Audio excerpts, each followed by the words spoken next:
O mga taga Quezon City, eto na naman at magbabagsak presyo na naman tayo ng mga laptop at yung mga libreng printer natin. Mamimigay ulit tayo ng mga libreng printer dito sa branch natin sa Cubao, no mga boss. Sa mga boss, eto yung E-Road, no mga boss, at eto yung landmark natin mga boss. Pag nakita nyo yung BDO na yan, itong signage ng pinagkaisahan, papasok lang kayo dito mga boss. At eto na nga mga boss, yung branch natin dito sa Cubao, no mga boss. Samahan nyo ako sa loob mga boss at ipapakita ko sa inyo kung ano yung mga bagsak presyo at kung gaano kadami yung mga libreng printer natin na ipapamigay natin para sa mga taga Quezon City, no mga boss. So samahan nyo ako mga boss. So ito na nga no mga boss, syempre yung mga nakabagsak presyo nating mga laptop mga boss, magiging available ulit yan. Mga boss, ito yung isa sa pinag-aagawan nyo mga boss, yung laptop natin na may libreng brand new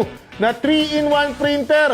Magiging available ulit yan mga boss dito sa branch natin sa Cubao, Quezon City, no mga boss.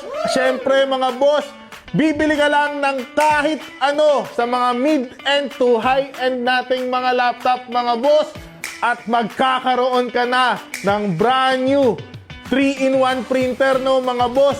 Siyempre mga boss, no, itong desktop natin mga boss, bibili ka lang ng desktop, magkakaroon ka na ng libreng monitor, libreng keyboard at mouse.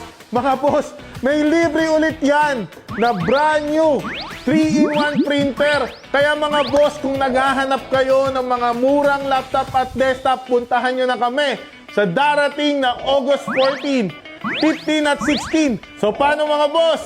Kita-kits! Let's go!